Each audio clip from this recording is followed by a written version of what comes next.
I wasn't eavesdropping. I was just reaching for the extra candles in the hall closet when I heard my son's voice. Low, sharp, certain. "We'll send her to the nursing home after New Year." That was it. No discussion, no hesitation. As if I wasn't a person, but a problem to be removed once the holidays were done. I stood frozen, one hand still resting on the closet door. My breath caught somewhere in my throat, as if it had nowhere left to go. I didn't move. I didn't say a word. I just listened as his wife responded, quieter, but not kinder. "Yes, it's time. I can't keep tiptoeing around her moods. She doesn't even do much anymore." They were in the kitchen, one room over.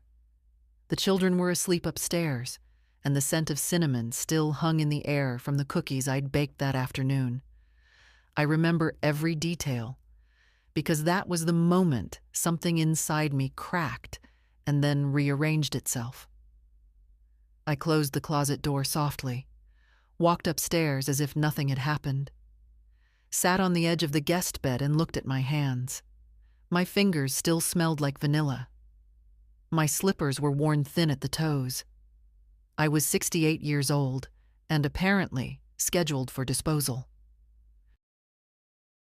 The strange thing is, I wasn't even angry. Not then. I was calm in that way people get when something becomes irreversibly clear. I'd raised that boy, Thomas, fed him, worked 2 jobs to get him through school, sat beside him in emergency rooms, held him through heartbreak, helped him buy this very house 10 years ago. And now he was planning my exile in whispers, after the decorations were taken down, after the lights were boxed away. So I packed, not in a rage, not in tears, quietly, deliberately. My old blue suitcase, the one with the scuffed corners, still stood in the guest closet. I hadn't used it since Derek's funeral. 5 years ago this March, I folded 2 sweaters, 2 pairs of slacks, my winter coat. The cash I'd stashed in an envelope for unexpected things went into the side pocket. I took my medication, my toothbrush, the book I was halfway through. No notes, no dramatic speeches. Just a woman reclaiming her exit. It was almost midnight when I closed the door behind me. Their house, the one I helped them keep during the layoffs, glowed with warm light behind me. I didn't look back. The taxi driver was a young girl, maybe 25. She didn't ask questions, just looked at me once in the mirror and said, "Where to, ma'am?" "I'll tell you on the way," I answered. I needed to think, not just about where to go, but how to begin again. We drove in silence for a while. I watched the town pass by. The library, where I used to take Tom as a boy. The bakery that still made rye bread like no one else. The tiny park with the duck pond. Wilmington hadn't changed much. Maybe I had. I asked her to take me to the Rose Hill Motor Lodge, a quiet place near the outskirts of town. They knew me there. Years ago, Derek and I had stayed there during our kitchen remodel. The woman at the desk, Denise, recognized me, gave me a room key without fuss. "No bags?" she asked. "Just this," I said, lifting my suitcase. "Long stay?" Undecided. That night, I sat on the edge of a 2-firm mattress and stared at the ceiling. I didn't cry. I didn't plan. I just breathed. For the first time in years, no one asked me to do anything, be anything, smile politely, say less, give more. I just existed. And that, surprisingly, was enough. The next morning, I walked to a corner cafe and ordered tea. The kind waitress called me "ma'am" and gave me an extra biscuit on the side. I felt almost invisible, but in a peaceful way, like no one expected anything of me for once. It wasn't until the second day that the phone started ringing.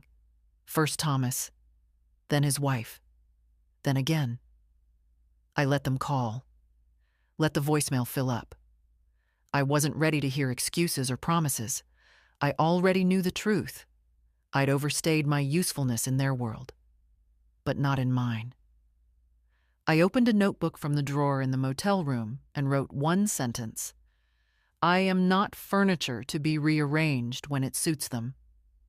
That sentence sat there on the page like an anchor. I had no plan, no map, but I had myself. And for now, that was going to be enough. By the third morning, the motel room started to feel less like a hiding place and more like a waiting room between two lives. The bedspread was stiff and floral. The carpet smelled faintly of old coffee, and the window looked out onto the parking lot, where an oil stain marked the same spot every night. Still, there was something oddly grounding about the stillness. No one needed me to get breakfast on the table. No one was sighing because I took too long in the bathroom. No one asked me to keep it down when I put on my old jazz records. I took small steps, got myself a prepaid phone, paid for another week at the Rose Hill, walked to the library and got a fresh card. The woman at the desk didn't recognize me, though I'd spent years there when Tom was little. They'd rearranged the layout, replaced the dusty encyclopedias with rows of glowing computers. But the books still smelled the same. That afternoon, I called Esther.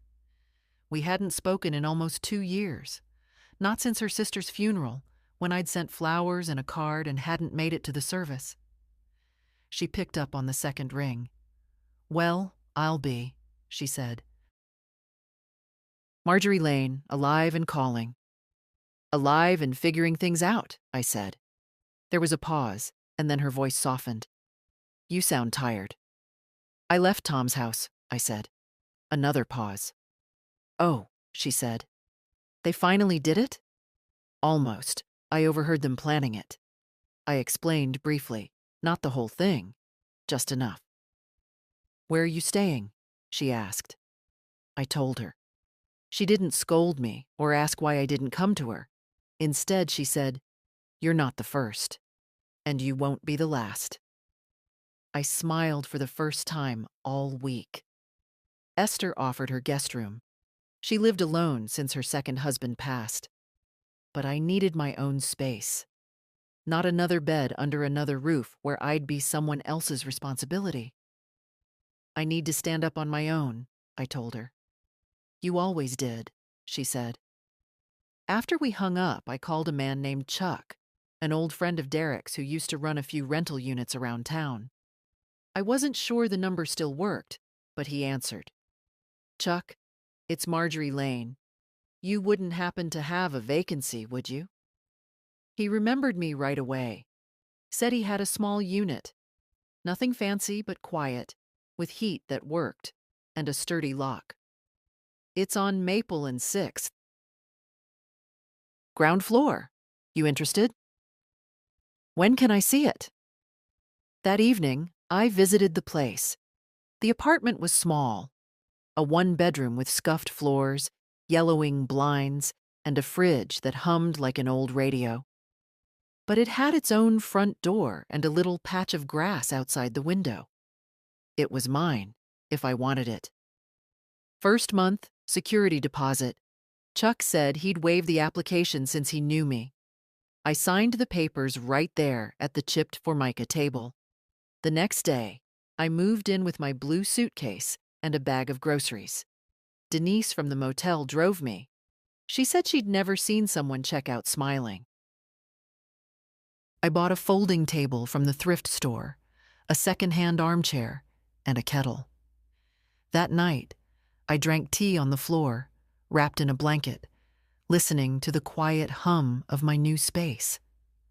It was strange being alone. For decades, my days had been shaped by other people's needs, lunches packed, calls made, appointments arranged, favors done. Now, Time unfolded in long, open stretches. I didn't know what to fill it with yet. The first thing I did was go to the bank, not the drive-through. I went inside, waited in line, and sat down across from a young woman named Sophia. She had a polite smile and a soft voice. I told her I wanted to review all standing authorizations on my accounts. She blinked. All of them? Yes, I said. Every transfer, every automatic payment, every shared access. I want everything put back under my name only. Sophia typed. Her fingers hesitated. It says there's a joint authorization here. A Thomas Lane? My son, I said. Please remove him. There was a pause. She nodded. Understood. It took nearly 40 minutes to go through everything. I had no idea how many little threads I'd tied to their lives over the years. Gym memberships, car insurance, school donations. All of it quietly draining from my account every month. I'd also like to transfer a portion of the balance to a new savings account, I said. Just in my name. Sophia smiled, not condescending, but with something like respect. Yes, ma'am. When I walked out of the bank, the sky was low and gray, and the wind had picked up. But I felt lighter, like I'd finally cut the cords that had kept me quietly bleeding. That evening, I walked to a nearby park. I sat on a cold bench and watched children climb the same kind of rusted monkey bars Tom used to fall off when he was 5. I thought of him then, not as the man who whispered in the kitchen, but as the boy with a scabbed chin and wild energy. Where had he gone? It hurt, of course it did, but it hurt less than staying. Back at the apartment, I wrote a list of things I wanted to learn. Nothing grand, just skills I'd always pushed aside. Online banking, making soup from scratch, finding a book club, fixing the hem of my trousers without asking for help. I wasn't building a new life, not exactly. I was remembering the one I'd abandoned, the one I'd quietly handed over in exchange for being useful. Well, no one was using me now, and I had no plans to be available. The silence in the new apartment was different than the silence at Tom's house. There, it had always felt tight, cautious, like a breath held too long. Here, it was open, not warm yet, not exactly comfortable, but honest, a quiet that didn't hide things behind walls. I woke up early, as I always had, 6:15 sharp, even without an alarm. Old habits. For decades, I'd gotten up before everyone else, made coffee, checked backpacks, packed lunches. It took me a moment, lying under my thrifted comforter, to remember that none of that was mine anymore. No one needed me to toast bread or find missing socks. There was still comfort in ritual.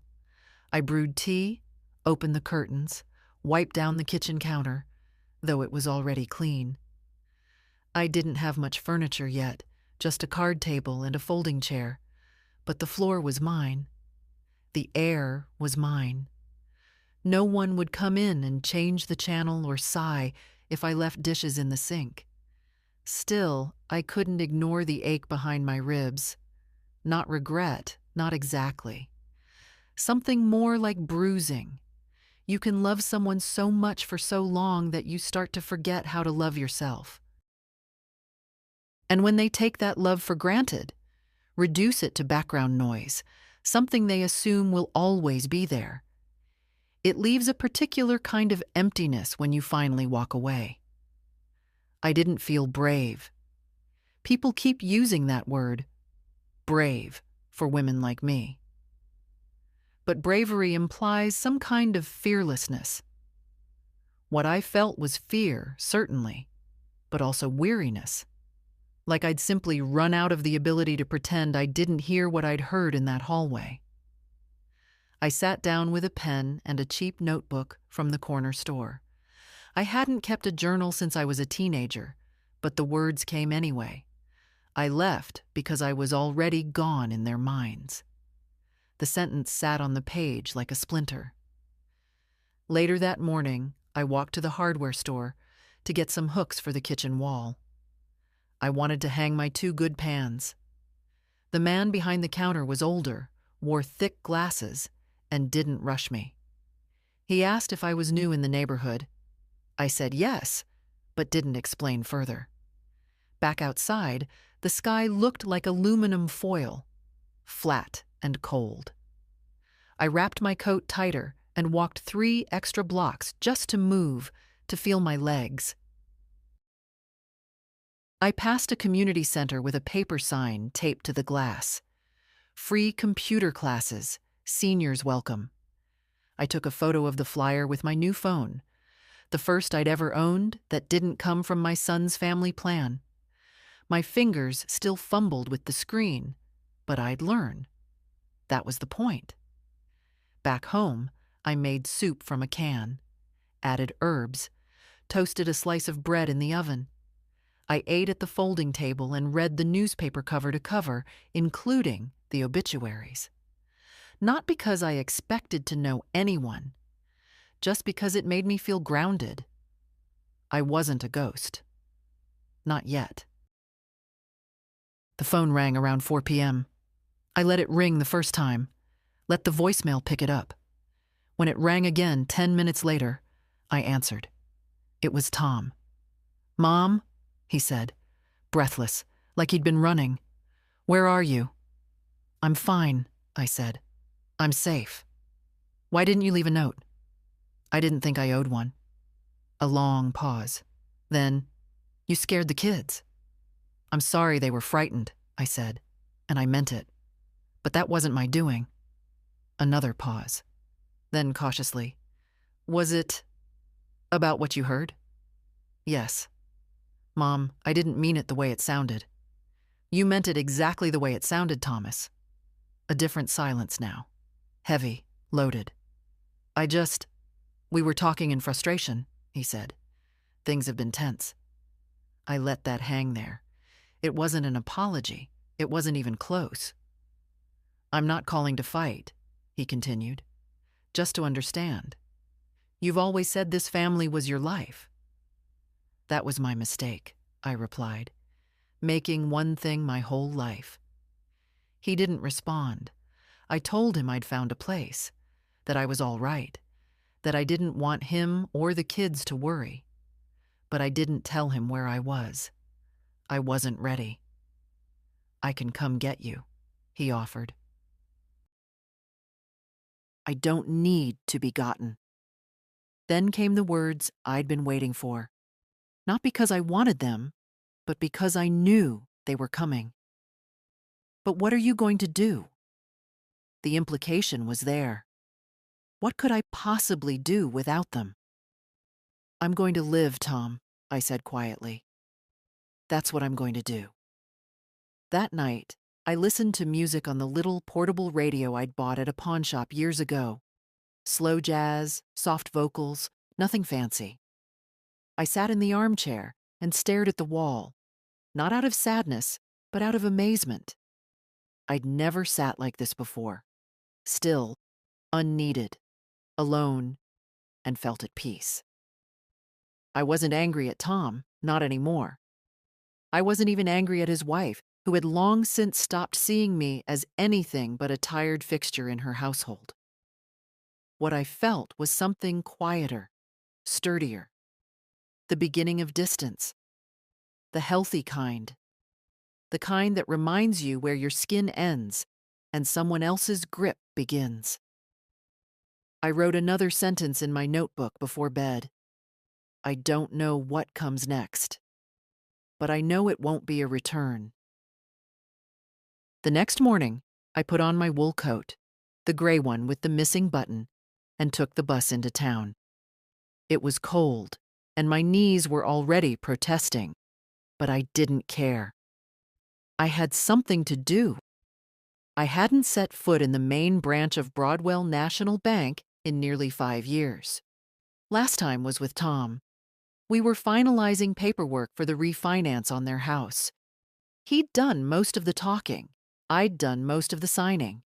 That's how it usually went. The lobby still smelled like lemon polish and printer toner. A young man at the reception desk smiled too brightly. "Good morning. How can I help you?" "I'd like to speak to someone about my accounts and about power of attorney." His smile faltered for a second. "Of course. I'll get someone from our account services team." I was shown to a glass-walled office where a woman in her 30s introduced herself as Brittany. Her voice had that professional warmth, efficient but rehearsed. After verifying my identity, she pulled up my file. I watched her expression shift as her screen filled with lines of automatic transfers and permissions. "You have quite a few active arrangements," she said gently. "So I've been told," I replied. "I'd like to review every one of them, starting with who has access." She clicked through screens. "It looks like your son, Thomas Lane, has full financial power of attorney. He can access all linked accounts and authorize transactions." "Remove it," I said. She blinked. "You'd like to—" "Remove his access, all of it, today." There was a pause, then a slow, careful nod. "Yes, ma'am. I can print the revocation form. You'll need to sign it in front of a notary. We have one on site." "Good." While she printed papers, I stared at the transaction history on her screen. I recognized the names: insurance companies, tuition payments, auto loans, even a recurring monthly charge to a luxury fitness club that I knew wasn't for me. "Can you also cancel every automatic payment that isn't related to my own bills?" I asked. She hesitated. "It's quite a list." "I've got time." We went line by line: Tom's mortgage top-ups, Karen's car payment, an annual summer camp fee for the kids. I'd been paying for them so long I'd stopped noticing. "You've been very generous," Brittany said, trying to make it a compliment. "No," I corrected. "I've been very invisible." She looked at me then, properly. Not as a sweet old woman with a handbag full of tissues, but as someone making a decision. It took nearly an hour. At the end of it, I signed the final forms and slid the pen across the table. "I'd also like to open a new account," I added, "a separate savings one, only in my name." "Any beneficiaries?" "Not yet," I said. "I'm still thinking about that." When I walked out of the bank, the cold wind didn't bite as much. I felt steadier, like I'd just closed a door that had been swinging open too long. Back home, I made tea and sat at my little table, the one I'd picked up at the thrift shop for $10. I laid out every receipt I'd kept in a shoebox labeled family. There were school fees, grocery reimbursements, dental bills, even that $5,000 transfer from 3 years ago when Karen's mother had emergency surgery. I'd never asked questions. It was all so familiar, being the one who could help out, who could just cover this until next month. For years, I told myself I was being kind, that this was what mothers did. But what had I taught them in the process? That love meant money, that presence meant provision, that my worth was measured in checks cleared and debts forgiven. Well, no more. That evening, I got a call from Karen. I recognized the number, but didn't answer. A minute later, a text came through. "The insurance didn't go through today. Did something happen with the account?" I stared at the message for a long time before replying. "Yes, I've made some changes. Please handle all future expenses independently." A few seconds passed. Then, "Is this a joke?" I didn't answer. The next call came from Tom. I let it ring. Then another. I turned the phone off. That night, I sat by the window, blanket over my legs, and stared at the streetlight across the road. A quiet thought flickered in the back of my mind. Small, sharp, undeniable. They never thought I'd leave. Never imagined I'd stop paying, stop helping, stop being available. That was their mistake. They had treated my presence as permanent, my support as endless. But even roots snap when the soil turns cold enough. And I was done waiting for spring in a garden where I was no longer welcome. It was 2 days after I'd shut down the accounts when I heard the knock on my door. Not the casual kind. Not the neighbor with sugar knock. No, this one was tense, rhythmic. The kind of knock that comes with an agenda. I didn't have a doorbell yet, so the sound echoed through the apartment, flat against the bare walls. I knew before I opened it. Tom stood there, shoulders tight, jaw clenched, like he'd rehearsed every word on the drive over. He was still in his office coat, the one with the expensive stitching and not a wrinkle out of place. His eyes went straight past me, scanning the room behind my shoulder, like he needed confirmation that this was where I'd really gone. "Hi, Mom." I opened the door wider but didn't say anything, just stepped aside and let him in. He walked in like a stranger, like a man walking through someone else's home, which I suppose he was. The space was small, quiet, lived in. My tea mug still sat on the table next to a half-finished crossword and a pair of reading glasses. I'd just started a pot of soup. The smell filled the room with something real. Not candle sweet, not decorative. Nourishment. Tom hovered near the folding chair like he wasn't sure whether to sit. I gestured. "If you're here, sit." He did. Slowly, as if the chair might snap beneath the weight of whatever he'd brought with him. "Karen's worried," he began. "The kids, too. You just disappeared. I told you I was safe. But no address? No call? You think that's okay?" I sat across from him. "Let's not pretend concern was the primary emotion in your house. That's not fair." I looked at him. "No. What's not fair is planning to send someone away and assuming she'll be too old or too weak to notice." He winced. Just slightly. Enough to tell me that at least the words had landed. "I didn't mean it like that," he said. Karen was upset. We were both tired. You said it clearly. We were venting. You were making decisions." He rubbed his temple. "Look, Mom, I'm not here to argue. I'm here because this whole situation is spinning out." I waited. "The bank," he said finally. "Everything's frozen. The insurance, the tuition payments, the auto transfers. I know.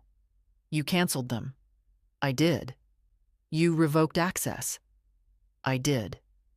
His voice rose slightly. "You didn't even tell me. I didn't think I owed you a warning, Thomas. You didn't give me one." That landed harder. He sat back, stared at me like he didn't recognize the woman in front of him. Maybe he didn't. Maybe he'd never seen me fully before. Maybe I'd made that too easy. "We depended on that support," he said, quieter now. "We made commitments based on it." "And I depended on being treated like family," I replied. "I made commitments based on that, too." He ran a hand over his face. "It wasn't like that, Mom. You're twisting it." I let the silence answer. Eventually, he leaned forward, elbows on knees, voice softening. "We're under a lot of pressure. You know that. The kids, Karen's job, the house. It's been a lot. Sometimes we say things we don't mean. You know that. You've said things too." "I have," I admitted. "But I never said you were better off without me." He looked up then, directly, and in his eyes, for the first time, I saw something that looked like regret, but I didn't trust it yet. "You're my mother," he said, like it was proof of something. "We can't keep going like this." I folded my hands. "I agree. I want to fix this." "Do you?" "Yes." I looked around the room. "Then start by understanding this. I am not coming back." He blinked. "What?" "I'm not moving back into your house. I'm not resuming the payments. I'm not pretending I didn't hear what I heard." "But what are we supposed to do?" "You're an adult, Tom, with a job, with a wife, with responsibilities. You'll figure it out." The silence stretched. He looked around again, taking in the chipped baseboards, the secondhand bookshelf, the folded laundry in the corner. Maybe he thought it was beneath me. Maybe he thought it would shame me. But I felt nothing but calm. Finally, he stood. "You're really doing this?" "I already did." He lingered at the door. I stood too, walked him out. Just before he stepped into the hallway, he paused. "You're not even mad, are you?" "I was," I said. "But now I'm just done." He didn't reply. I closed the door. It was quiet after he left. The soup had gone cold on the stove, but I didn't mind. I reheated it and ate standing up, staring out the window. The wind had picked up. Leaves scattered down the sidewalk, brittle and unapologetic. That night, I wrote just 2 words in my notebook. Never again. The next morning, I stood in front of the mirror longer than usual. Not out of vanity, those years were long behind me, but out of curiosity. I wanted to see myself the way someone else might. My hair was mostly silver now, pulled back with a simple barrette. My skin had softened around the edges. Yes, but my eyes hadn't changed. Still sharp. Still watching. I put on my cleanest blouse, the navy one with the buttons that didn't gap at the chest, and a pair of slacks that fit well enough. I added my winter coat and slipped my notebook into my bag. I wasn't just going out for groceries or a walk. I was going to ask for something.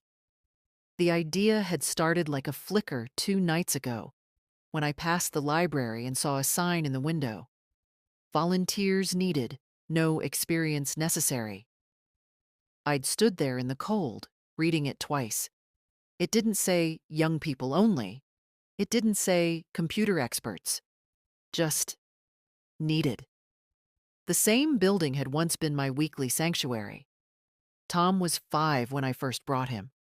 Tiny hands wrapped around a picture book, voice echoing too loud in the reading room. I remembered sitting in that same space, watching him explore the stacks while I read cookbooks or mystery novels, feeling useful and invisible all at once. Now I was walking in alone, no child at my side, no role to play. Inside, it still smelled of dust and laminated pages. They'd remodeled, yes, new shelves, brighter lights. But the hush remained, a kind of reverence I'd always loved. At the front desk sat a young woman with cropped hair and a wool sweater layered over a plaid shirt. She looked up as I approached. "Hi there, can I help you?" I cleared my throat. I saw the sign in the window, about volunteers. Her face lit up. "Yes, we're always looking. Do you have a preference? Sorting, shelving, story time?" I blinked. "You let volunteers read?" "Of course, especially during school breaks. Kids love new voices." Something in my chest fluttered, not nerves exactly, more like something long dormant waking up. "I used to read to my grandson," I said. "He loved the wind in the willows." The woman smiled wider. "Then you'd be perfect." She introduced herself as Jenna, the volunteer coordinator. She handed me a form, just 1 page. No invasive questions, no references required. Just my name, phone number, and what I'd feel comfortable doing. I wrote carefully. Under skills, I wrote, patient, clear reader, good memory for where things go. Jenna glanced at it when I handed it back. Would you like to start next week?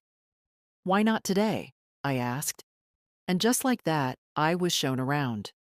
The tasks were simple. Put books back in order, straighten the tables, return misfiled items to their proper shelves. My knees ached, and I moved slower than the younger volunteers. But no one rushed me. No one sighed or corrected. When I asked where the large print biographies were, Jenna walked me there without condescension. You're a natural, she said. I smiled, but didn't reply.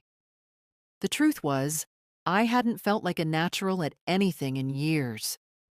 At noon, they offered me tea in the staff lounge, just a folding table and some mismatched mugs, but the kindness was real. I sipped slowly, listening to two high schoolers argue about the best movie adaptation of a classic novel. When I left 3 hours later, I felt taller. Not younger. That wasn't the goal. Just steadier. I didn't tell anyone about the library. Not Esther, not even Reed, who'd texted me that morning just to say hi. It wasn't a secret. It was just mine. That night, I took a hot bath, dried my hair properly, and sat down with an actual book. Not a screen. The apartment was still quiet, still spare, but it no longer echoed. It felt inhabited. I didn't need the library to pay me. I didn't need it to prove anything. I just needed to feel like I belonged somewhere again. And for the first time in years, I did. Before bed, I wrote in my notebook, I don't want to be useful. I want to be valued. It was a gray afternoon when the phone rang. Not the new one I used for practical things, but the landline I'd had installed in the apartment, mostly out of habit. I kept the number unlisted. Only 2 people had it, the library and Esther. I picked up on the second ring. Marjorie Lane, I said, the way I always had. A short pause, then a voice I hadn't heard in over a decade.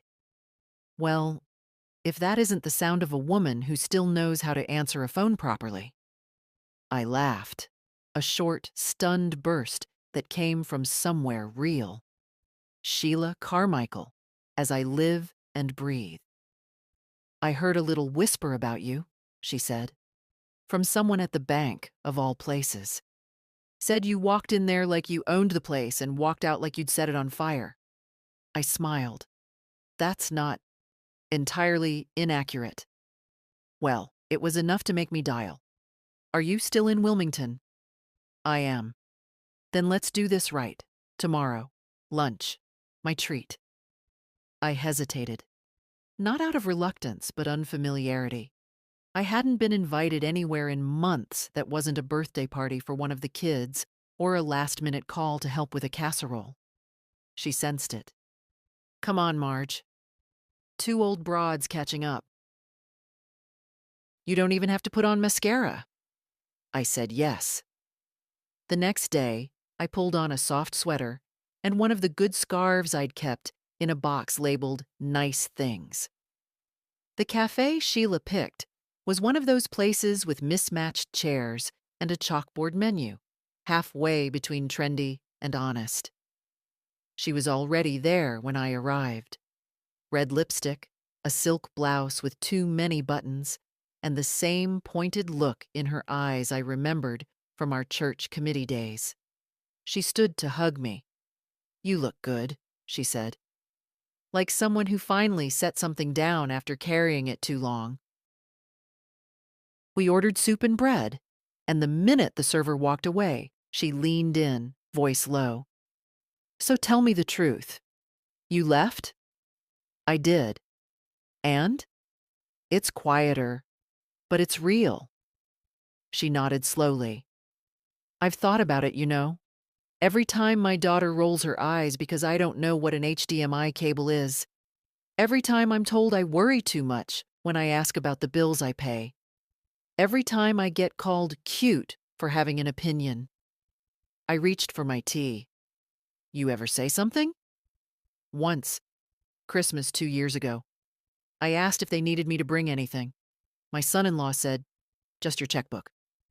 I flinched. "You're kidding." "I wish." I laughed it off, pretended I didn't hear it, but I heard it. We ate in a comfortable silence for a few minutes. Then she said, "They treat us like the help, Marge, but polite help. Help with boundaries.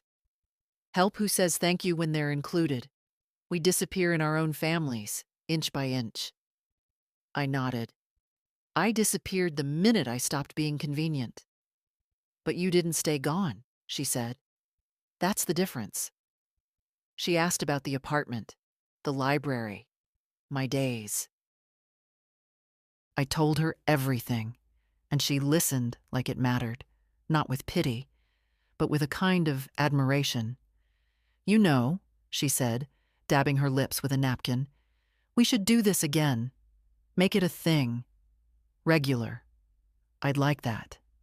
And I meant it. Before we left, she reached across the table and touched my hand. "I'm proud of you. You didn't go out with a bang. You walked out with your spine straight. That takes more than anger. That takes knowing who you are." I swallowed hard. Later, back at home, I sat in my armchair and stared at the window. The street outside was quiet. An older man walked a dog in a little coat. A teenager rode past on a rusted bike. The world hadn't changed, but I had. I added a new page to my notebook. We don't vanish when they stop seeing us. We vanish when we stop seeing ourselves. I'm not vanishing. The letter arrived on a Tuesday, tucked between a gas bill and a grocery store flyer. The envelope was pale pink, addressed in handwriting that immediately tightened something in my chest. Ella, Tom's daughter, my granddaughter, 17 and still writing letters in ink, even in a house full of screens. The return address was theirs, not hers. I turned the envelope over twice before opening it, heart thudding like I was about to be told something I already knew but hadn't wanted to see written down. Inside was a single sheet of paper, folded neatly. "Dear Grandma, Dad says you left suddenly. No one tells me anything, so I asked. A lot. He just said you needed space. But I don't believe that. You don't just leave unless someone makes you feel like you're not wanted. I hope I'm wrong. I miss you. I miss your tea, and how you never rush me when I talk. I miss your stories, the ones about Grandpa and how he once chased a dog out of the church. I miss how you always remembered my piano recitals even when my own parents forgot. If I did something wrong, I'm sorry. But I don't think I did. I think maybe other people did, and you just finally got tired of it. Can I come see you? Even just for a little while? Love, Ella." I held the letter in both hands for a long time. My mouth had gone dry, and there was a deep, quiet ache under my ribs. The kind that doesn't demand attention, just stays there like a soft weight. She hadn't known. Of course she hadn't. I could have written back. Could have sent her my number, told her how to find me. But I didn't want to wait. I called the library and let them know I wouldn't be in that afternoon. Then I took the bus across town, got off 3 stops early, and walked the last few blocks to the high school. The front office was suspicious, as they should be, until I handed them my ID and explained I wasn't there to take Ella anywhere. I just wanted to leave something. They agreed to call her to the front. She appeared 10 minutes later, hair pulled back into a messy ponytail, the same navy coat I'd bought her last Christmas, slipping off one shoulder. She froze when she saw me. Then she ran. She didn't walk, didn't hesitate. Just ran, full speed, like a child again, right into my arms. She didn't cry, but I felt the way she held on, arms tight, face buried into my coat. "I thought you were gone for good," she whispered. "Not gone, sweetheart. Just somewhere new." We sat outside on a bench near the front lawn, her hand never leaving mine. "They wouldn't tell me anything," she said. "They acted like you were on some kind of vacation, but I knew it wasn't that. It felt wrong." "I heard something I wasn't supposed to hear," I said. "Something that made it clear I needed to make a change." She looked down. "It was Dad, wasn't it?" I didn't answer, but she already knew. "You don't have to tell me," she said quietly. "I see how they treat you. I've always seen it." I brushed her hair back gently. "You're not part of that, Ella. Don't think for a moment that you are." She nodded. I wish I'd done something. I should have stood up for you more." "You did more than enough," I said. "You loved me. You noticed me. That's more than some adults manage." She pulled something from her backpack, a crumpled envelope with 2 movie tickets inside. "I was going to ask you to come with me. It's a little film thing at the old theater. Thought maybe it'd make you laugh." I looked at the tickets. "It still could." Her face lit up. "You'd come?" "I'm free Thursday night." We talked until the bell rang. When she stood to go, she hugged me again, longer this time. "Text me later," she said, "or call, or write another letter. Just don't disappear again, okay?" "I won't."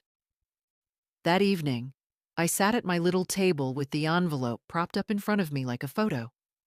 I made tea and let it steep too long. I didn't care. There are moments in life that come quiet. No music, no spotlight. And yet they shift the axis of your heart. This was one. That night, I wrote in my notebook. They lost their mother, but she didn't lose her granddaughter. And that makes all the difference. She showed up without warning. No call, no message, no apology. Just knocked on my door like nothing had happened. I almost didn't open it. But I'm not afraid of Karen. Not anymore. I swung the door open and met her eyes. The same sharp gaze she used to give the kids when they tracked mud into the kitchen. Only now it was aimed at me. She didn't say hello. "Can I come in?" she asked, tight-lipped. I stepped aside wordlessly. She walked in like she still owned the air around me, her heels clicking on the worn laminate. She looked around once. The folding table, the stack of books on the radiator, the curtain rods I still hadn't gotten around to fixing. "So this is where you've been?" I didn't answer. I let her keep going. "You could have told us. You didn't have to make it a whole performance." "A performance?" She turned. "The bank, the accounts, the texts you ignored. You ghosted your own family, Marjorie." "I left," I said calmly. "There's a difference. You disappeared. I was dismissed. I simply responded." She crossed her arms. "Do you have any idea what this has done to the kids? To Tom? I imagine it's made things inconvenient." She flinched at that. "Good. He's been under so much pressure, and now, on top of that, everything's falling apart. The insurance, the mortgage, and Ella. She's been moody and secretive lately. I know you've been talking to her." "I have. She wrote me." I responded. Karen's voice sharpened. "You're undermining her father." I raised an eyebrow. "By answering a letter?" "She's still a child. She doesn't understand the whole picture." "No," I said, "but she sees it. And that's enough." Karen looked like she was gearing up for a full monologue. The kind where she walks in circles and uses phrases like, "at the end of the day," and "what's best for the family." I'd heard them all before. This time, I didn't offer her the floor. "You came here to blame me," I said, "and I'll make this simple for you. I'm not accepting it. I'm not blaming you." "Yes, you are. You came here expecting me to feel guilty, to feel ashamed. But I don't." She stared at me. For once, she had nothing ready. I kept going. "For years, I helped raise your children, ran your errands, paid for your car, your vacations, your furniture. And not once did I hear a sincere thank you. Only suggestions about how I could be less in the way." I adapted. I stayed quiet. And then you and my son discussed sending me off like a broken appliance, thinking I wouldn't hear it. That's not... But I did hear it. And I left. I didn't make a scene.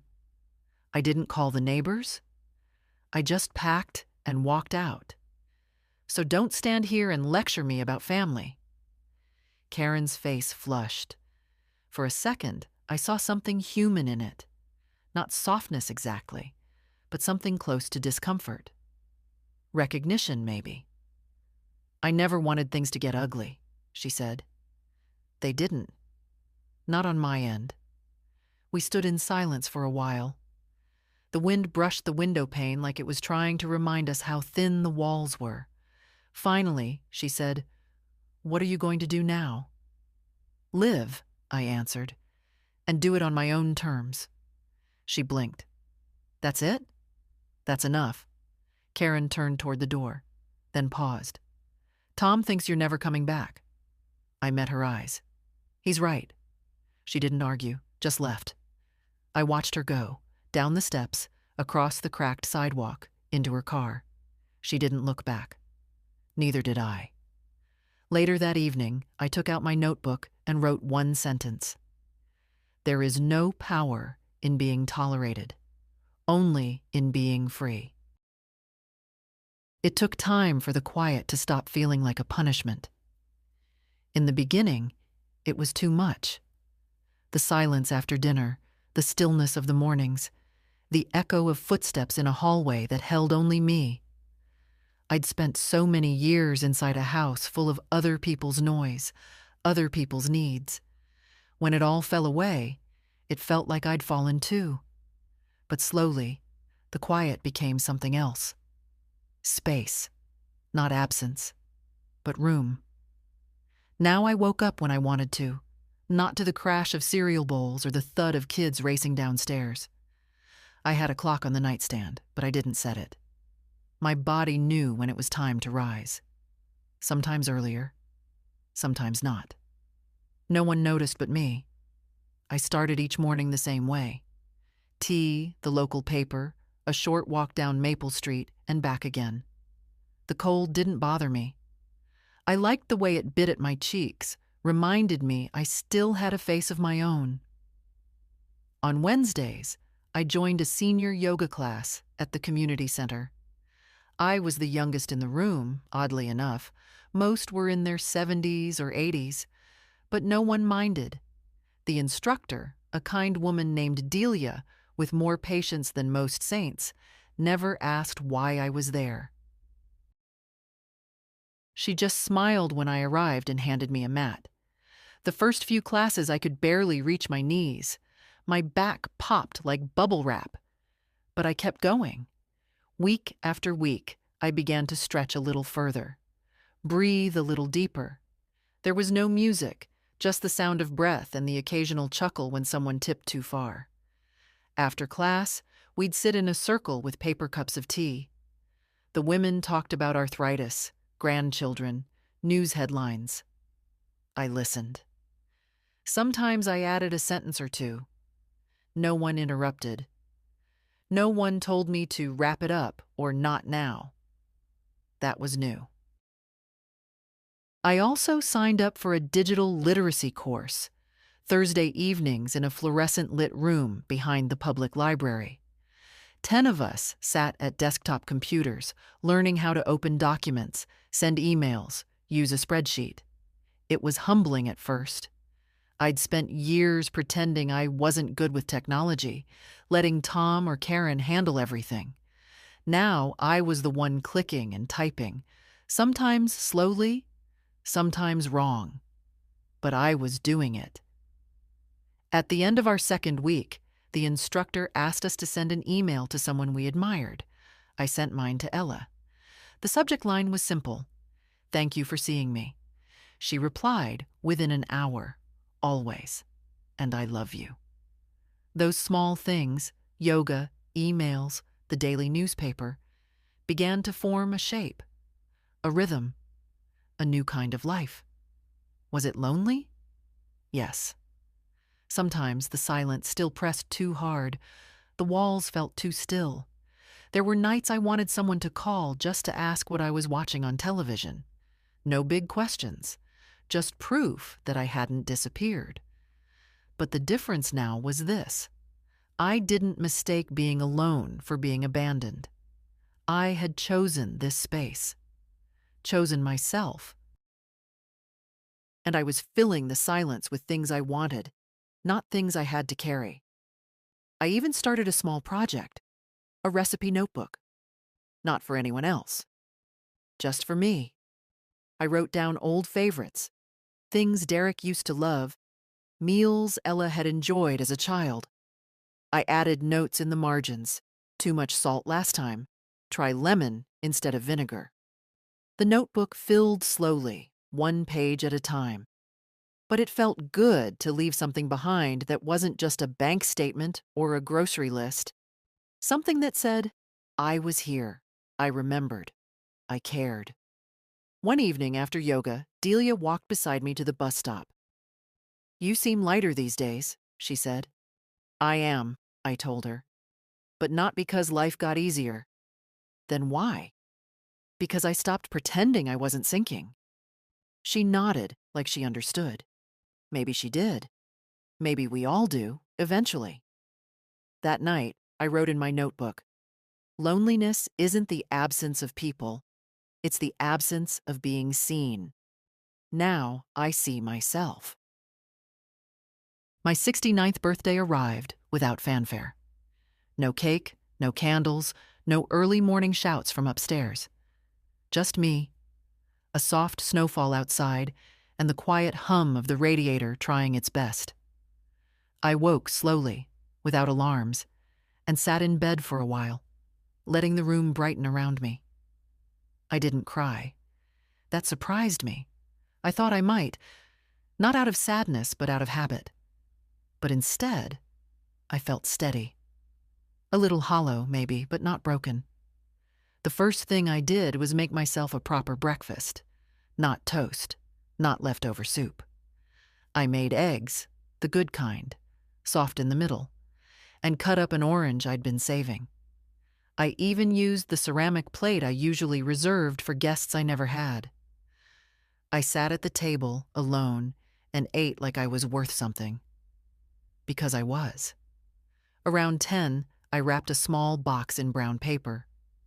Inside was a new fountain pen. I'd bought it last week at a stationery store downtown, after passing it for months. The girl behind the counter had offered to gift wrap it, and I said yes, then brought it home and waited. I wrote a card to myself, simple and short. To Marjorie. "You are not late. You are right on time." Then I opened the package and held the pen like something sacred. At noon, I walked to the park, yes, in the cold, and sat on the same bench where I'd once taken Tom to feed ducks. The pond was frozen now, the ducks long gone, but the bench remained. Some things do. I watched a mother pull her toddler along on a plastic sled, both of them laughing. I didn't envy her youth. I didn't ache for the years behind me. I simply observed and felt something close to peace. When I got home, there was a card in the mailbox, handwritten, no return address. I opened it on the steps before I even took off my gloves. "Happy birthday, Grandma. I didn't want to send this to Dad's house. I figured you wouldn't want that. But I hope this finds you. I'm thinking of you today. I wore the scarf you gave me, the green one. It still smells like you. Love, Ella. I closed my eyes for a moment and let that sentence sit. It still smells like you. I stepped inside and brewed tea. Earl Grey. Then I pulled out the book I'd been saving. A thick novel with slow language and characters that unfolded like old sweaters. I read for hours, pausing only to stretch and reheat the tea. No one called. I didn't check for messages. I didn't need the world today. But around 4, there was a knock at the door. I wasn't expecting anyone. It was Esther. She held a grocery bag and smiled like she hadn't decided whether this was brave or ridiculous. "I brought cake," she said, "and soup. I didn't know which mood you were in." I laughed. Not a big laugh, but real. I stepped aside. We sat at my tiny table, both of us too tall for the folding chairs, eating carrot cake off mismatched plates. She didn't ask how I was. She didn't offer advice. She just sat there and told me about her neighbor who accidentally locked herself in the garden shed for 2 hours and the dog that wouldn't stop barking through it all. It felt normal, not like celebration, not like pity, just a kind of presence, the best kind. Later, we washed the dishes together in silence. I dried. She stacked. Then she turned to me and said, "I know it's not the life you expected." "No," I said, "but it's mine now." She nodded. "And you're good at it." After she left, I lit the one candle I had, not for a wish, not for tradition, but just to mark the moment. A quiet kind of ceremony. I sat beside it and wrote a line in my notebook with the new pen. I gave myself a birthday. That's more than I used to expect from anyone. And then I added, maybe next year I'll have a full table. Or maybe not. But I'll still be here. The phone rang at 3:17 in the afternoon. I almost didn't pick up. I was halfway through stitching a hem on the one skirt I still bothered to wear in public. The blue one with the neat pleats and a small stain near the bottom that no one but me could see. But something about the ring, not urgent, not casual, made me set the needle down. It was Tom. "Hi, Mom." His voice was lighter than it had been the last time, carefully neutral. The way someone speaks when they're trying to pretend the ground beneath them hasn't shifted. "Hello, Tom. I thought I'd check in." A pause. "How are things?" "They're fine," I said, and meant it. Another pause. Then a little laugh. Too controlled to be genuine. "Well, we're still finding our rhythm without you. Karen's been trying to cook more, not with great results." I didn't respond. I wasn't interested in stories dressed up as bridges. "I found your old recipe box," he continued. "The one with the faded index cards. You used to keep it in the second drawer by the stove." "I remember. Ella tried your pot roast recipe. She said it didn't taste like yours, but she tried." "That's nice," I said. And it was. But he wasn't calling about pot roast. He cleared his throat. "She misses you." "I know." "She sees you?" "She writes. Sometimes we talk." I heard it then, the faintest twitch in his voice. Something between surprise and discomfort. "She's always been close to you," he said. "She listens. Not everyone does." He sighed. "Is this how it's going to be now?" "What do you mean?" "You, out there, alone, holidays by yourself, not coming to birthdays, us being strangers?" I looked out the window. A bus passed, slowing at the corner. "I'm not alone," I said. "And I'm not a stranger. I'm just not standing in the same place you left me." He didn't speak for a long time. I let the silence stretch. Finally, he said, "It just feels extreme." "Does it?" "You didn't have to cut everything off." "I didn't cut everything off, Tom. I cut off access, not love. He exhaled sharply. That sounds like the same thing to me. That's because you were used to having both without question. Another pause. Karen's been saying we should try to rebuild things. You and me. The kids, too. Try to get back to something. Something like before? Yes. I closed my eyes for a moment. Tom, what you're asking is for me to forget what happened. No, he said quickly. I'm asking for you to move forward. That's not the same. He didn't argue. I kept my voice calm even. I wasn't angry. I wasn't wounded. I just knew where I stood now, and I liked the ground beneath me. Tom, I said, for most of my life, I gave everything I had to make things easier for everyone else. You, Karen, the kids. I never asked for applause. But when it came time to ask whether I still belonged, even just as a human being, you both had your answer ready. You said it out loud. I told you it wasn't meant that way. I know what I heard, and I believe you meant it exactly as it was said. Maybe not with cruelty, but with certainty. He didn't deny it this time. I don't hate you, I said. I haven't erased you, but I've reclaimed myself, and that doesn't leave room for pretending. He was quiet again. The only sound was a soft thud in the background. Maybe a chair. Maybe one of the kids. I didn't call to fight, he said at last. I know. I guess I hoped you'd be ready to come back. I'm already back, I said. Back to myself. The words hung there, not as a barb, not as a defense, just as a truth. Okay, he said softly. Tell the kids I said hello. I will. He didn't say goodbye. He just hung up, gently. I looked around the room, my armchair, my bookshelf, the scarf Ella had forgotten on her last visit. Everything quiet. Everything mine. I picked up the needle and thread and went back to my hem. Then I opened my notebook and wrote. He called like I was still waiting. I wasn't. But I'm still here. That's more than enough. The morning started like any other. Tea, 2 slices of toast with marmalade, and the quiet stretch of sunlight creeping across the linoleum. Outside, the frost hadn't yet melted, and the windows wore their delicate lace of condensation. It was a Tuesday, my library day. I pulled on my coat, tied my scarf neatly, and walked the 4 blocks to the building that had become my second living room.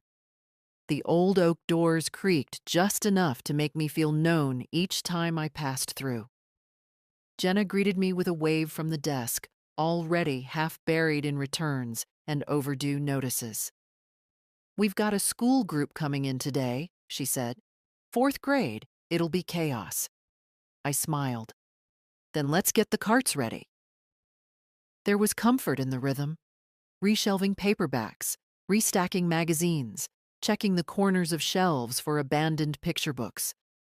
I liked the quietness of the task, the physicality of order. It didn't ask for more than I could give, but it gave me more than I'd expected. Around 11, the school group arrived. 20 or so children with chapped cheeks and trailing scarves, herded in by 2 exhausted teachers and 1 anxious mother. The noise swallowed the lobby in seconds. I stayed at the far end, near the biography shelves, and watched them dissolve into corners like bees in a field. I didn't mind the noise. It was different from the noise of a house. This wasn't needful or demanding.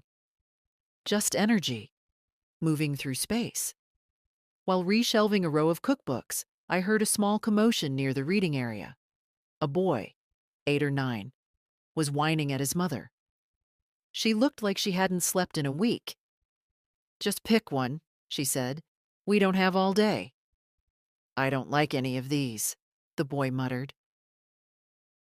I watched from a few feet away, not intruding, just listening. Why do we even have to come here? He added. It's boring. The mother sighed. Because it's good for you. And we're not leaving until you check something out. I stepped a little closer, gently, with no grand intention. Hi there, I said. Do you like stories with animals? The boy looked up, half suspicious. Sometimes. There's one over here about a bear who starts a bakery, I said. It's got chocolate cake and explosions. Want to see? He blinked. Explosions? Just flour, but it makes a mess. It's funny. He followed me, hesitant but curious. I handed him the book. Thick pages, bright drawings, just silly enough. He opened to the first page and grinned. This one's better, he admitted, without looking up. The mother mouthed thank you behind him. Her eyes looked tired in that familiar way, the kind I used to see in my own reflection. Later, when the group had gathered to leave, I passed by the mother near the doors. She touched my arm lightly. You're good at this, she said, with kids. I had practice, I replied. She studied me for a second, not with pity, not with condescension, just quietly. You should have been a teacher, she said. No, I said. I was a mother. She nodded. Same thing, really. It caught me off guard. Not what she said, but how she said it. With sincerity. With respect. She didn't know my story. Didn't know what I'd left or lost. But in that moment, I wasn't someone to be pitied. I was someone who still had something to give. That evening, after dinner, I sat by the window with my notebook open and my new pen in hand. I didn't rush. I let the words come on their own. The world still sees me. Not everywhere, not always. But sometimes, in quiet corners, I'm seen. And not as an old woman, not as a burden, just as someone who's still here. I folded the page carefully and tucked it in the back. Not to hide it, just to keep it safe. The envelope arrived on a Friday. Thick, cream-colored, with her name printed in formal type. No handwriting, no stamp. Hand-delivered, most likely. The kind of envelope that used to terrify her. The kind that usually carried trouble, bills, or obligations. But this time, it wasn't dread she felt. Just a calm, measured curiosity. She made tea first. Sat at the table. Waited until the water stopped steaming before she opened it. Inside, a letterhead she recognized. Sutton and White. The same firm that had handled Derek's will after his death all those years ago. Below that, a brief note in precise legal language. Dear Mrs. Marjorie Lane, this letter is to inform you that, per the voluntary recommendation of Mr. Thomas Lane, we have initiated proceedings to formally transfer full control of the trust account ending in 1448 into your sole name, without restrictions or co-signatory requirements. All associated responsibilities and rights will be yours exclusively, effective immediately. Please find enclosed the necessary forms for final authorization should you wish to proceed. There is no action required if you do not wish to accept these changes. Warm regards, Elaine Sutton, Esquire. Marjorie stared at the page, her eyes scanning the words again and again, but they didn't shift or soften. They stayed quiet, professional, intentional. She knew what it meant. The account in question, the one Derek had set up just in case, had been slowly drained over the years. A buffer that had paid for grandkids' braces, family vacations, the occasional roof repair. Tom had managed it ever since Derek passed. And Marjorie had never questioned it, not once. It had been for the family. Now suddenly it was being handed back. No apology, no grand explanation, just a shift. It didn't undo anything. Didn't return the years. But it said something. It said, I know you see me now. She signed the forms that evening, not out of need, but out of clarity. She walked them to the post office the next morning herself, stood in line, handed the envelope to the clerk, and watched it disappear into the system like any other letter. There was power in that, too. When she came back home, the phone buzzed. A text from Tom.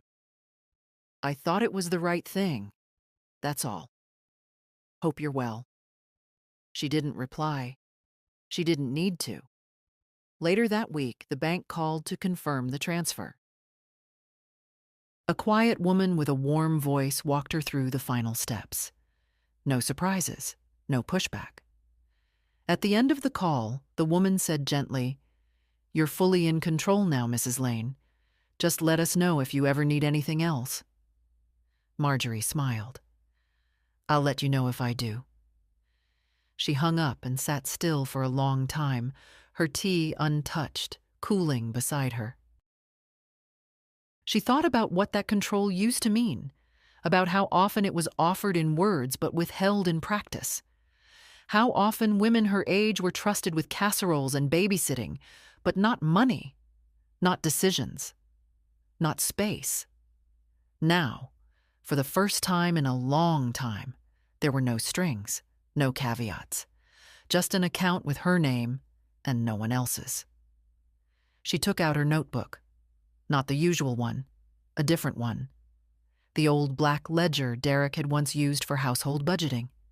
She'd kept it all these years, tucked in a drawer. She opened it, ran her fingers over his handwriting. Neat, conservative, always in blue ink. Then she flipped to a blank page. At the top, she wrote, "October budget for one." Below that, in small, steady script, she added, "Groceries, bus fare, books. Yoga class. Ella's birthday, something good. Rain boots, finally." She didn't cry. She didn't even feel sentimental. What she felt was rooted, present, not rescued, restored. That evening, she visited the library like always. A mother and her daughter were returning books at the desk, the little girl clinging to a worn copy of Charlotte's Web. The mother looked over and smiled at Marjorie. "My daughter says you helped her find her new favorite book last week." Marjorie smiled back. "Happy to hear it." The girl peeked from behind her mother's coat. "You know a lot about books." "I've had time to read." The girl nodded solemnly. "I hope I get old and smart like you." Marjorie laughed, a soft, surprised sound. "Well," she said, "it's not as hard as people think. You just have to stay awake." That night before bed, she sat down and wrote in her regular notebook. He didn't say sorry, but he handed back the keys. Sometimes dignity is louder than forgiveness. It had been almost a year since she left. The season had come full circle. Frost returned to the windows, the early dark settled in before supper, and people began bundling themselves in scarves that had sat forgotten in closets since March. Marjorie sat on the bench outside the library, wrapped in her heavy coat, watching the town move at its quiet pace. She didn't need to be anywhere. Her shift at the front desk had ended, and her bag held a novel she'd been saving. But she wasn't in a rush. Not anymore. She thought of all the times she'd sat like this before. On porches, on folding chairs at school plays, in cars while waiting for someone else's errand to end. How many years she'd spent being present without being noticed. Now she noticed herself. There were things she still missed. Voices, moments, pieces of family life that had once been so tangled in her that their absence felt like amputation. But even that ache had changed shape. It was no longer raw, just a fact. A weathered photograph at the edge of memory. She thought about the letter from Tom.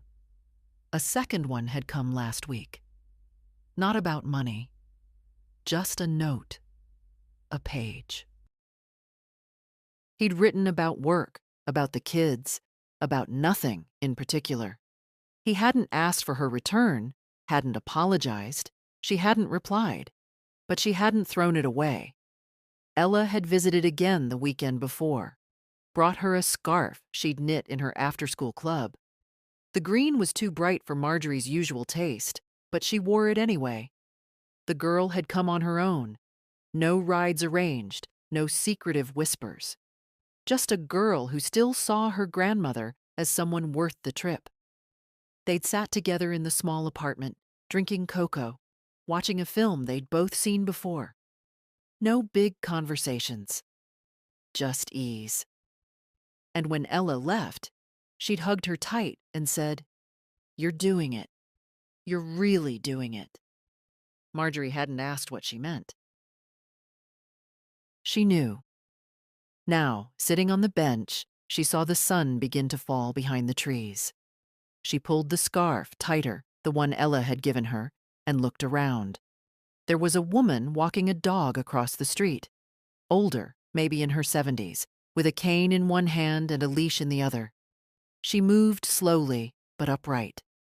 The dog trotted without tugging. A couple of boys passed on bikes, jackets flapping, voices too loud and full of joy. They didn't look at her, but she didn't mind. She wasn't invisible.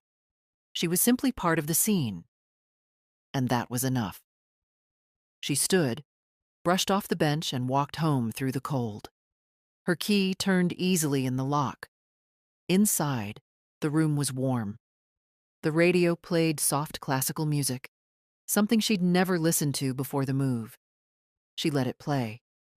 At the table, she took out her notebook. The same one she'd filled for months now, with sentences that weren't for anyone else. Just her. She opened to a fresh page and wrote slowly, with care. They didn't change. I did. That was the whole point. Not so I could go back, but so I could stay gone without shame. Then she set down the pen. The kettle whistled gently. She rose to pour the water, her movements easy, her back no longer aching the way it once did. She didn't need anything grand to mark the day. No final gesture. No last word. She was already living the proof. She sat down, pulled the blanket over her knees, and began to read. If you've made it to the end of this story, thank you. If it touched something in you, share it. Comment. Tag someone who needs to hear it. Because some women don't leave. Not because they can't, but because no one ever told them they could. H1. Oh my God. I just read this title, and I need everyone to stop what they're doing because this is heavy. This is heartbreaking. This is the kind of family betrayal that hits different because it's not dramatic or explosive. It's quiet. It's whispered. It's the kind of betrayal that happens in hushed tones when someone thinks you can't hear them. We'll send her to the nursing home after New Year. I heard my son whisper, so I packed my bags. P. Let me just sit with this for a second because the pain in this title is palpable. We've got a mother or grandmother who overheard, didn't confront, didn't have a conversation, but literally overheard her son planning to send her away to a nursing home. And not just planning it, but whispering about it like it's a secret conspiracy. Like she's a problem to be solved. Like she's a burden to be removed after the holidays are over and it's socially acceptable to get rid of her. And her response? She didn't break down. She didn't confront them immediately. She didn't plead or cry or argue. She packed her bags. That's power. That's dignity. That's saying, you don't get to make that decision for me. If you want me gone, I'll leave on my terms, not yours. That's someone taking control of their own narrative when their family tried to write them out of it. But let's break this down, piece by piece, because there are so many layers to unpack here. First of all, after New Year. That timing is specific and it's calculated. They're waiting until after the holidays to send her away. And you know why? because they want to maintain appearances.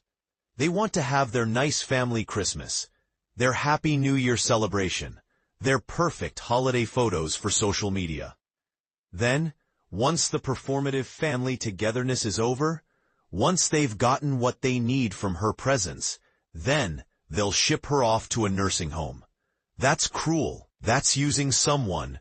That's keeping them around for the holidays like a decoration or a prop to complete the family picture, and then disposing of them once they're no longer needed. Oh, we can't send Mom to a nursing home before Christmas. What would people think? Let's wait until January when nobody's paying attention. And the fact that it was whispered. The son didn't have the courage or respect to have an honest conversation with his mother about care options or living arrangements. He didn't sit her down and say, "Mom, we're concerned about your health and safety, and we think you might need more care than we can provide at home. Can we talk about what would be best for you?" Nah, he whispered about it to someone else, probably his wife or a sibling, thinking his mother couldn't hear him, talking about her like she's not even there, like she's already gone, like her opinion doesn't matter. That's dehumanizing. When you talk about someone in whispers, when you make plans about their life without including them in the conversation, you're treating them like they're not a full person anymore. You're treating them like an object, a problem, an inconvenience. And this mother heard it. She was right there, probably in the next room, or maybe in her bedroom with the door cracked, and she heard her own son plotting to send her away. Can you imagine that moment? Can you imagine hearing your child, the person you raised, who you sacrificed for, who you changed diapers for, and stayed up all night with when they were sick, and worked multiple jobs to provide for? Can you imagine hearing that person whisper about getting rid of you? The betrayal, the hurt, the absolute devastation of that moment. And yet, instead of falling apart, this woman made a decision. She packed her bags. That tells me several things about her character. First, she has pride. She's not going to stay somewhere she's not wanted. She's not going to beg for her son's love or acceptance. She's not going to make herself smaller or more convenient just to avoid being sent away. Second, she has agency. She still has the ability to make her own choices, to control her own life, to decide where she lives and how she spends her remaining years. Third, she has strength. It takes incredible strength to hear something that hurtful and respond with action instead of collapsing into despair. So I packed my bags. That's a short sentence, but it contains volumes. It says, I heard you. I know what you think of me, and I'm not going to give you the satisfaction of sending me away. I'll leave on my own. It's reclaiming power in a situation where she was being treated as powerless. It's choosing dignity over staying where she's not valued. Now, let's talk about what probably led to this moment. Because I guarantee this wasn't the first sign that the son and his family viewed the mother as a burden. There were probably months or even years of small signs. The impatient sighs when she asked for help.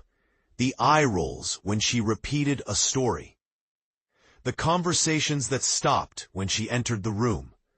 The plans made without consulting her. The gradual exclusion from family decisions. Elder neglect and disrespect often doesn't start with one big dramatic moment. It's a slow erosion of respect and dignity. It's the gradual transition from treating someone as a valued family member to treating them as an obligation. And this mother probably felt it happening. She probably noticed the changes in how she was treated, but maybe she tried to ignore it. Tried to convince herself she was imagining things. Tried to be less of a burden so her family would want her around. And then she heard the whisper. And suddenly all those little signs made sense. All those moments of feeling unwanted or in the way were confirmed. Her son wasn't just tired or stressed. He was actively planning to send her away. And he was doing it behind her back, without her input, without her consent, without even the basic respect of an honest conversation. Let me talk about nursing homes for a second, because there's a lot to unpack there too. First of all, nursing homes are not inherently bad. For some people, they're the best option. They provide medical care, social interaction, activities, and safety that might not be available at home.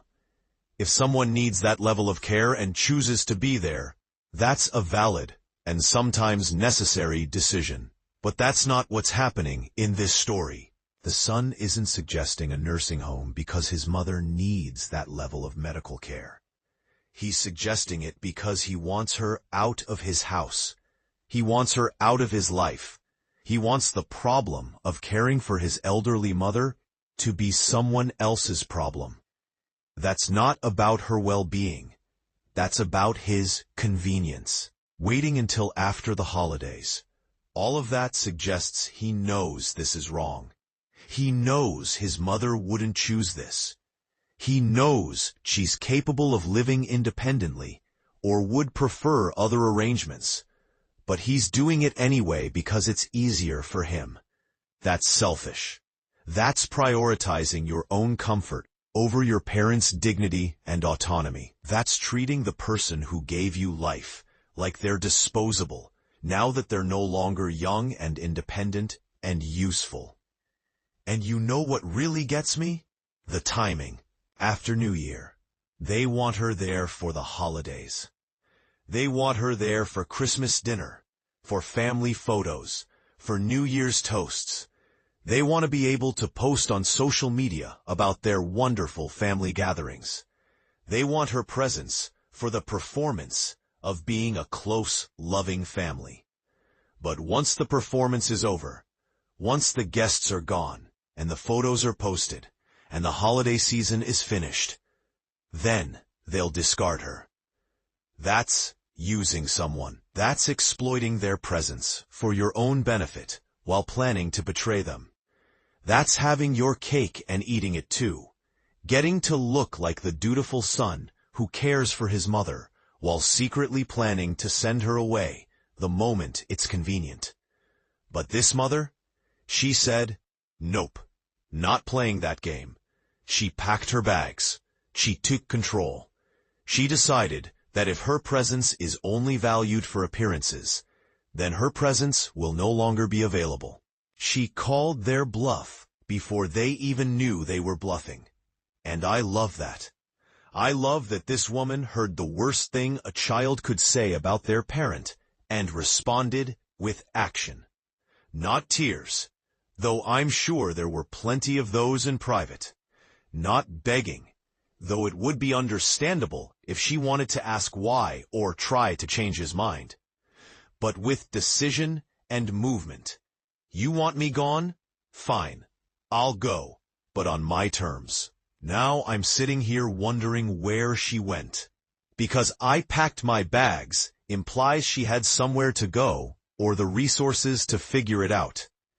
Did she have another child who actually values her? Did she have friends who would take her in? Did she have enough money to get her own apartment?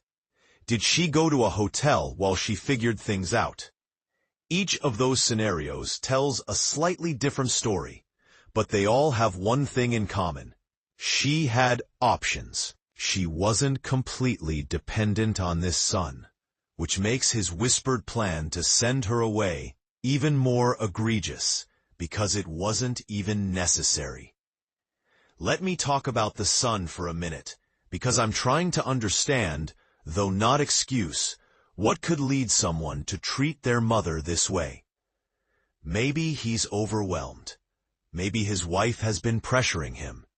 Maybe he's dealing with his own stress and struggles, and he's taking it out on the easiest target.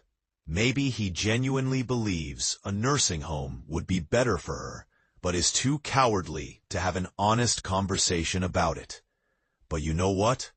None of that justifies whispering about sending your mother away, like she's not a person with feelings and autonomy.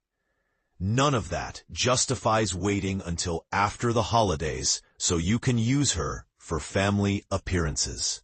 None of that justifies making major decisions about someone's life without including them in the conversation.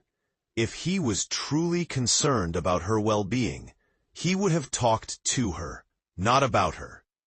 If he was truly overwhelmed, he would have asked for help or explored alternatives together with his mother.